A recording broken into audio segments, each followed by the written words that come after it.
I'm Julie Legg, author of The Missing Piece and diagnosed with ADHD at 52. And I'm Gel Legg, diagnosed at 55. Welcome to ADHD Difference. In today's episode, we'll be talking about ADHD and anxiety. You can have an anxiety disorder without having ADHD, and you can have anxiety because of your ADHD traits. So, more often than not, in fact, in the States, they've said around 50% of adults with ADHD are likely to suffer from some anxiety issues. So we'll be talking about all things anxiety today. So this is just our perspective, our experience, our angle. Anxiety is such a broad subject that we are by no means experts on it. We're not doctors, we're not psychologists, we're not psychiatrists, we're just people who are unmedicated with ADHD who have experience of anxiety, and we can share some of those experiences we have. It is not by any means an absolute, this is how it is and this is how it's fixed and this is how it works. It's just our experience. I think from someone with ADHD, I think for me anxiety is something that is triggered or potentially triggered in heaps of different situations. Perhaps that's the thing that defines it for me, is how easily or often it can be triggered. And therefore, in the grand ages of 50s, our 50s, we're in our 50s, a lot of it's just been a learned experience over time of how to manage it and how to not let it become a runaway anxiety. Although as we can share a couple of stories in this, that, you know, there are times when it does run away with itself. So we're not immune to it. There's no Zen magical answer to this. And if we can define what anxiety means to us, and it would be this nervousness, a fear or a worry that's quite ongoing or long-term, and it can be quite irrational or at least out of proportion with reality or that certain situation. And when we think about our ADHD traits, for me, and I think we both share this, Gel, that all of our traits lead to anxiety, you know, if we're not careful. And so an example can be forgetfulness. For me, I forget to turn the garden hose tap off. It's brought to my attention maybe days later or after sort of major plumbing issue, and then I'm really anxious now about water every time. You know, have I turned the tap off? What else have I forgotten to turn off? Do I double check the oven to make sure that hasn't been turned off? And then I worry about what a mess it would make, and is our insurance up to date? And I really over worry about something that stems from quite a simple trait. That's actually a really good one, because I think the worry there is, yes, you can rationalize the worry of what happens if with insurance and so on, but I think the real deep worry there is doubting yourself and wondering whether you can trust yourself anymore. You only have to make a mistake once and it can explode into a lot of self-doubt. A good example is we have a room with some important bits and pieces in there, and we have locks on the doors and the windows, and within that room there's a safe, and that's where we can put things if we go out that we would like to be safe. And so I'm very meticulous with this, you know. And I remember one time we went out for a couple of hours and come back, and I'd completely left the door open and the safe door open. So it was completely pointless. And, you know, and then I doubt myself. That was the first time I'd done it in years. And I think, oh my word, I can't trust myself. So a huge amount of anxiety kicked in with that. It wasn't so much about what would have happened if that was the couple of hours someone decided to burgle the house and take everything. It was not the fear of losing things per se. It was the fear of not being able to trust myself to do something so obviously important, because we were in a hurry. But actually not that much of a hurry. It was just, I have to take that one on the chin. I just didn't stop for a moment. So most of the things I'm likely to mess up is less forgetfulness and not trusting myself to go through a process and procedure, even if it's just slowing down a bit. And I think there's some areas that can trigger that too, external to us. I can worry all day long about things or things that I've said or overthinking that just goes a bit askew and a bit out of proportion. But, listening to the radio, for example, and you're being bombarded with all this talk of fear and catastrophe and crisis, and to take on board external challenges and issues can also magnify our own anxiety going on quite separate from that. Yeah, I worked out a wee while ago, actually, and I'm not the first person to work this out, that news on the radio or TV or in newspapers shares something in common with soap operas. Now, I'm not a fan of soap operas, never have been, but I have been in situations living with people who were fans, and so a particular soap opera, doesn't matter which one it is, would be on every night, 5 nights a week. And the entire premise of a soap opera is based around drama. Who's just slept with whom, who's been burgled, who's lost their job, who's this, and all the shocks and horrors. And that's what keeps you hooked. It's drama. So if you've got a relatively quiet life, you can enjoy someone else's drama.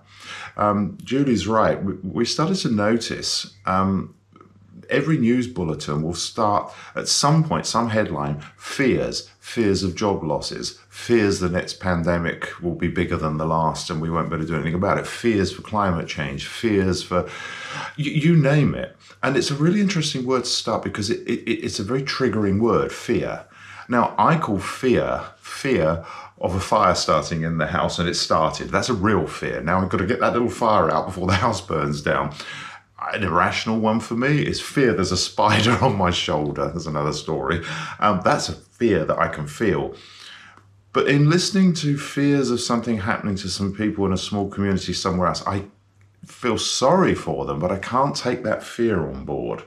And so one way to stop triggering this anxiety, it can be triggered by this media that's coming at you all the time. Fears Russia's going to nuke London. What would happen if that happened? Fears of a change of election somewhere that's going to cause World War III, and so on and so on. You can't take all that on board. But it's designed for people perhaps who don't have anxiety all day long to be able to be excited by it. I don't know. Just on that, I think we can take that on board, but we shouldn't. Well, if you know what I mean? Yeah. And if we have the capacity, and I do have the capacity to read these things because I've developed this sort of separation from them, that I mean, I'm the sort of person that likes disaster movies and action movies. So I sort of put them in the same box, even though, of course, one's fantasy and one's real life. But they can be very triggering, I imagine, if you're young and you're hoping for a future and you're constantly being told things that will ruin that future or cut it short. So the first thing to look at is, are you absorbing too much of this drama and too much of this style of presenting news to you, which was not the case 50 to 100 years ago. And we know this because we've got old newspapers from the 1940s. And it's amazing to read what they were like. They didn't use adjectives and they didn't use passion and these entertaining descriptors to get your emotions going. They just reported on the story as facts.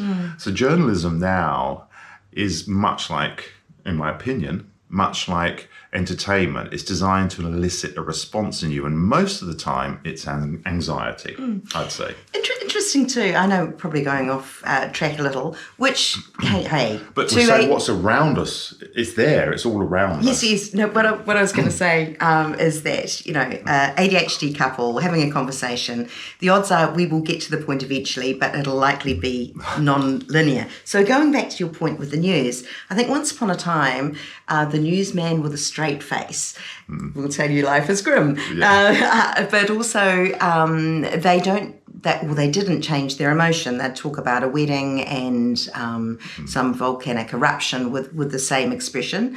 It's different now. You hear the emotion rising in the voice and the odd tear from a newsreader, for example, and therefore even their delivery is slightly emotionally charged. Yeah. And so I think with ADHD, we're likely to pick up on things like that, where we don't just hear the words, we take on board emotions as well. And it's also very difficult if you're struggling with this as an ADHD, with anxiety of all the world's problems. It's you need to look at the things and see what's a fact, what's news being reported, and what's the opinion of the writer, because it's been blurred. We used to have opinion writers, but they were very separate places. And the news was not based around opinion. As Julie says, it's become more entertainment and more about layering the opinion of who's delivering the news to you. And that opinion, I'm just saying, there is so much out there that could trigger anxiety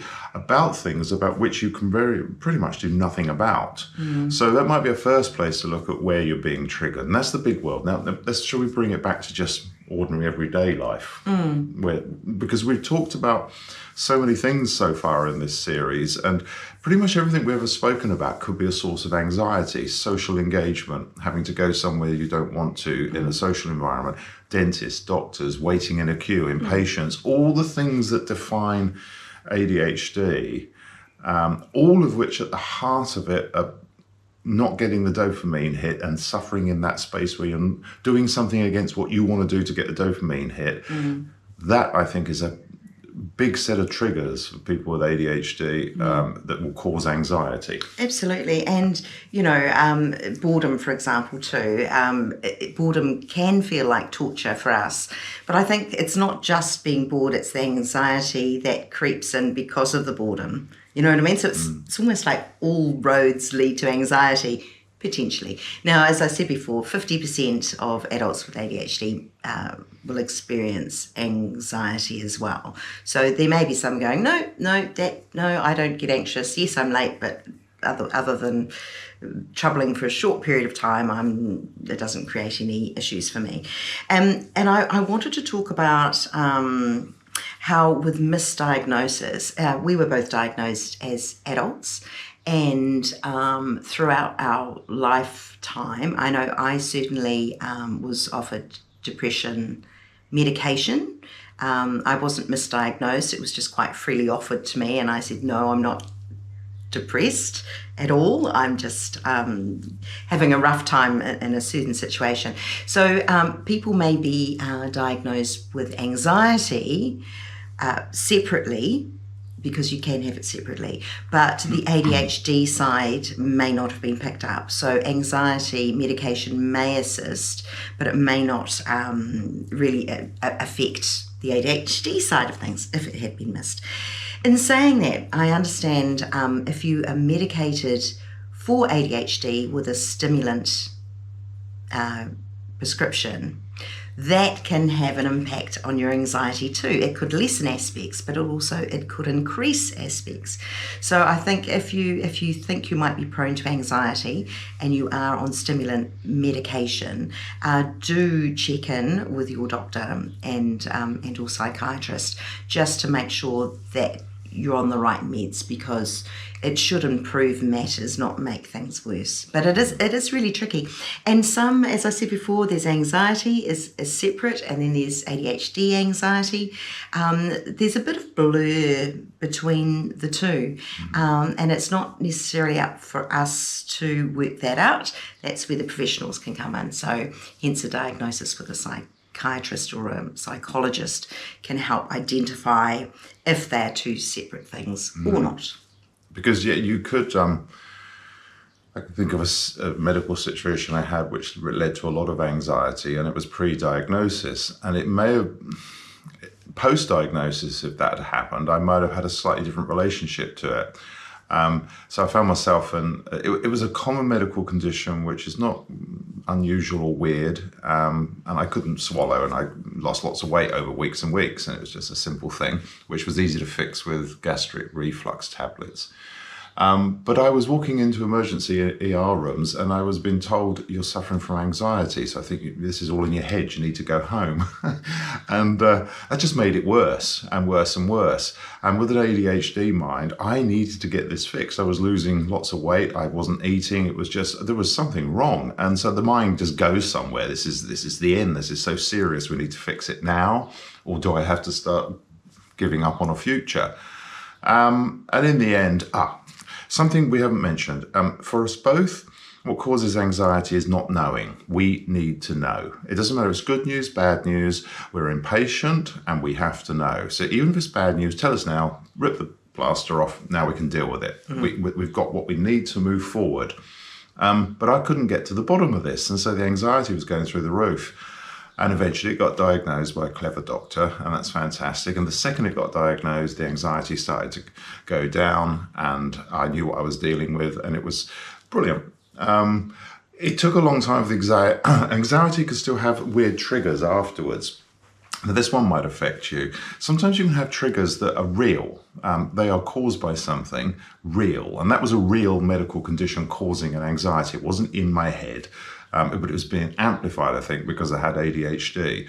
A few months later, we were catching a flight. It was only a 2-hour flight, and I love flying. I'm one of those people that loves aeroplanes, and I love the takeoff, and I love the landing. I love the exciting bits. So there's no fear of flying there at all. Down the escalator to board the plane, complete panic attack, like anxiety. I knew what was happening to me, and I thought, is this because I'm scared of flying or being in a confined space, which I don't like confined spaces, but I don't mind aeroplanes. It took a long time of looking back, over 20 years, to spot those moments that had happened, and they all had something in common. It was after strong coffee. Not the coffee I drink at home, not the coffee grade 5 sometimes that I used to have in a percolator. It was something about certain coffees in certain places, in certain cafes, that could cause that. So I don't drink that coffee when we go out anymore. You might find it could be something really simple somewhere, but in that moment, your world comes crashing down, and it feels like you're going to die. All the physical or psychological symptoms of anxiety, the heartbeat, the tight chest, everything, abject fear, which I put on the same scale as finding out there is a spider on your shoulder. I mentioned it earlier, which I found out the other day. And what kicks in is utterly uncontrollable if you have a fear of spiders. And that is a type of anxiety that I think with ADHD, if you're getting that at times, that I haven't got an answer for it. I'm just saying, really, an irrational response is not unusual. And I think too, getting back to your coffee and your airport escalator issue, maybe it wasn't just the coffee, and maybe it wasn't just the flight. Maybe it's the combination of a whole bunch of things, making sure that we get to the gate on time. Yes, the caffeine, yes, the excitement, and I think a whole bundle of things. It could have been quite a happy, exciting time, but you still got feelings of anxiety around that. So it could be a number of things contributing at any one point in time. I still put it down to the coffee, but it can sneak up. Sometimes they can sneak up on you. I remember it took a long time before it settled down after the big episode that got with the real medical cause, which is now completely under control. It took a long time. It took a few years. You could suddenly be sat there just working away quietly, and suddenly it comes on you. So here it is.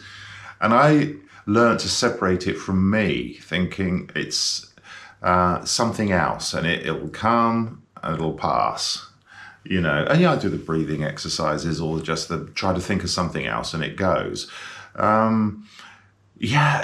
Interesting, eh? So there's lots of approaches to anxiety. Another one is this cognitive anxiety. What I've just described is not cognitive. I don't think myself into that position. It literally, I could be very happy, blessed, feel life is beautiful, in a happy day, good mood, and it just whack, it hits me. Then there's another one that's, I think, more of a cognitive anxiety, where you start fixating and going around on loops on something that is a reasonable worry. It might be finances, it might be the idea you might be made redundant, it could be debt, it could be all sorts of things. And we were talking about this earlier.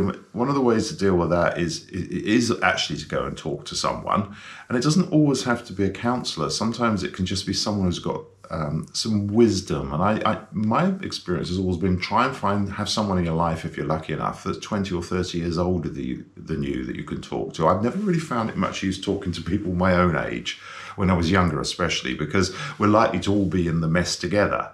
But someone older can be very good at just putting a bit of perspective on the situation. They've been through it and come out the other side. That's where the hope lays.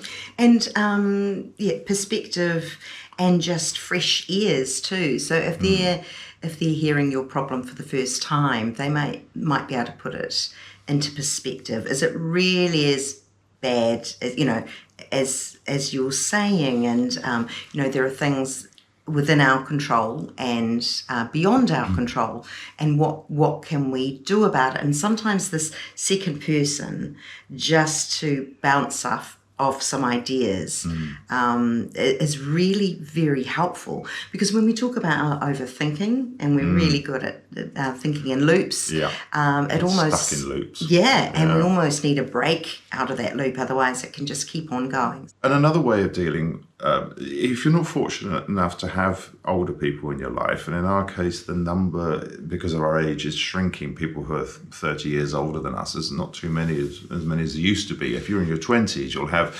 parents of friends that you really respect, that you can talk to, all sorts of people. One little trick we do if we're in a situation where we're really struggling with something that could cause us lots of anxiety is we'll sit with each other and we'll say, what would this third person over here, it doesn't exist, it's an imaginary person, what would they say? Let's get them analysing and talking back to our situation, and they would point out all the positives and what the blessings are and how things are good. So it's a sort of cathartic approach to externalising the problem. You can do this as a pair too, into what would they say, and be honest with yourself. Don't bias it. Listen to what that third person would say. And that may sound slightly odd, but it is a form of catharticism, as is the same as writing down all of the worry and all of the problems and all the issues, and then over here, try and find a positive list. It isn't then, the positive list is bigger than it can be shorter than the negative list, but the process of writing it down or externalizing it starts the process of reducing the anxiety. That is really good, and we've put it into practice many times too.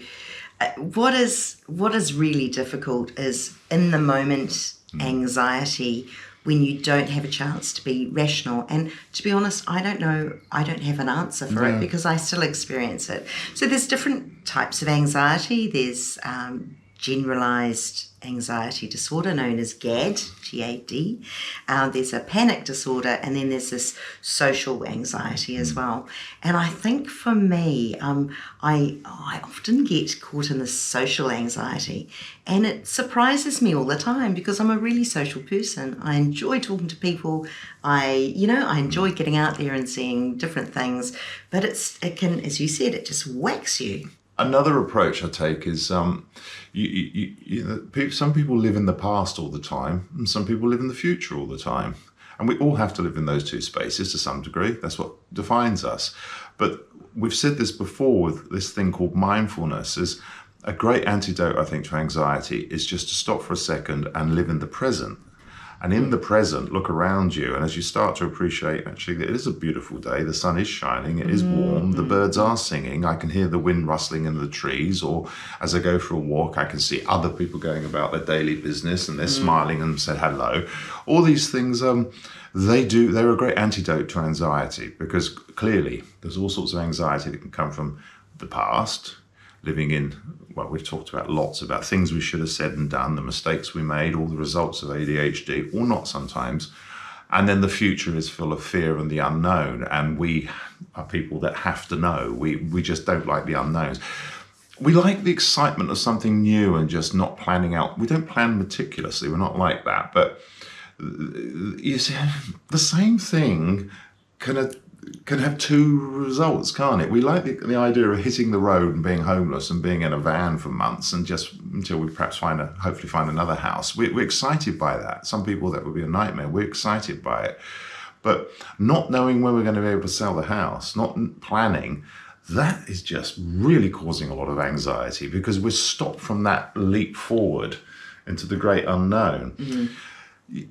I guess it's all about whatever age you're at is recognizing your strengths and weaknesses, recognizing where something is exciting and isn't anxious and something is anxious and not exciting. And sometimes it's hard to know which is which, but the more you can get to work out what the triggers are. Yeah. I agree. And it's a bit like our traits. When we're experiencing them and the outcome may or may not be anxiety, but let's say it is, just to stop and go, I recognise those feelings, I'm feeling anxious. First of all, acknowledging that. And then, why is that? Why is that? Why is it making me, just feel restless and concerned and over-worrying? And that in itself, answering your own question may help you resolve it. If you're anxious because you're bored, well, why can you do something about it? No, you're still waiting for the doctor, but you can momentarily and think of something to do in that moment while you're waiting. Can I just say on that one? Yeah, there is no one size fits all when it comes to anxiety and ADHD. This Saturday, I'm going to do a bungee jump. I'm not. I would be so scared. I can't imagine how awful that would be.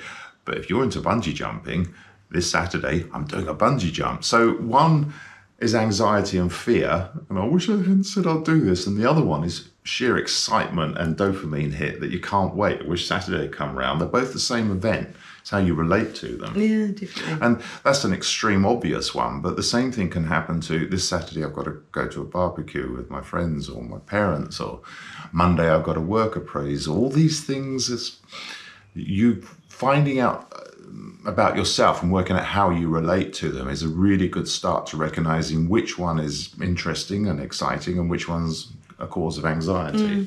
And I think one of our ADHD traits is, as well as overthinking, it's problem solving.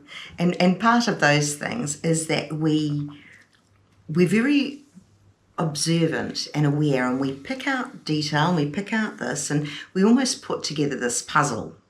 And in the void of knowledge, we can sometimes create our own story, if you know what I mean. So we might be concerned over things that aren't actually true because we don't have that information. So we assume all these scenarios. What if this happens and what if that happened? And we've got this uncanny ability to be able to piece it all together like a puzzle and come up with a possible conclusion, which might be not reality. It might not be as it may seem at the time. Another way of putting it, I think, is to say that ADHD folks are known to be quite creative, and a precursor for creativity is imagination. And overthinking and imagination are sort of pretty much the same thing, really. And so our wild imaginations can dream up all sorts of scenarios that increase anxiety where the reality is a different place. And so, again, having someone in your life who perhaps is a little bit more logical and a little somewhere down there that can see things a bit more coldly for what they are could be a useful person to talk to. Anxiety, eh? It was a worry even thinking about doing this one because, I joke, but it was actually because, usually when going into one of these chats, it's like, yep, I've got lots I can say about that. And then on this one, I started off thinking, I don't know that I've got much to say about this. In fact, I've got heaps I can think of and say about it. But the way I relate to anxiety is I try to live in the present as much as I can. So there's a lot of trying to just keep the anxiety, over there under wraps, because I can invite that anxiety in and it will take over. And I don't want that to do. So almost talking about it is a little bit sort of anxious. It was really, if that makes any sense. You've also got a situation too where you struggle to take on board other people's problems, and it may come across as really unempathetic. Yes. But my understanding is that you've got enough in your mind, on your plate, so to speak, that you're thinking about, and taking on board others. It's difficult to do that without adding to your pile, if that makes sense. So to clarify that, if someone comes at me with a problem and they ask for my help, I'm first one in to help and offer some advice and think through and give them some different perspectives, and brilliant if it works. Where I cannot do it is if they come at me for the 10th time with that problem and they're going through loops. If they're going through loops just consuming advice and not progressing and not listening to anything that was said before or trying any suggestions, then I can't get involved in that. I have to protect myself by backing off. So, otherwise I get sucked into their way of thinking. And if they're not changing, then I can't do any more. This was someone else to offer some advice. And the odds are that the person may have been around 3 or 4 other people asking for advice and getting the same advice and then trying to... I just can't get involved in that because to some degree,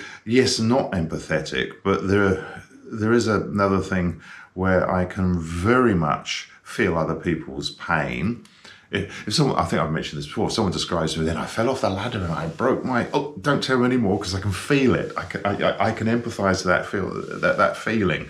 So I can over-empathise into someone's situation and then I start worrying and thinking like them. And that raises my anxiety. So that's a protection mechanism that you have at times, very empathetic, at times coming across as you're not, either which way you're looking after yourself, which I think is really important. I mean, as ADHDers, we do need to look after ourselves. And if we can identify these triggers and go, it's going to happen, survival.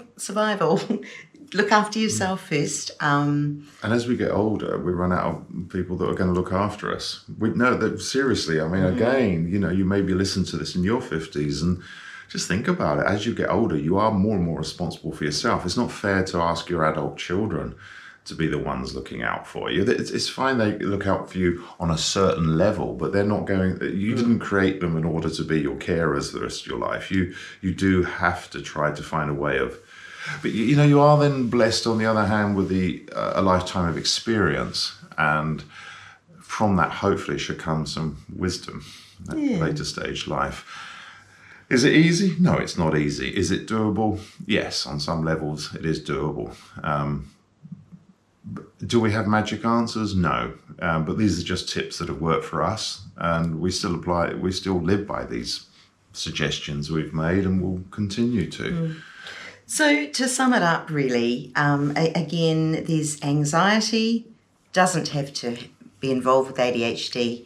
ADHD doesn't have to have anxiety, but there is, in most cases, anxiety attached, but they can kind of work together as a double whammy. You can be medicated for either, but just keep an eye on it because it actually can trigger some more emphasized anxiety. Not everybody, lots of people with ADHD goes through it. Identifying when it's happening and what's triggering it is important. And this idea of mindfulness to try and get us out of that loop, and talking with other people really helps put a new perspective on it all. So thank you for listening. This is ADHD Difference, and you've been listening to ADHD and Anxiety.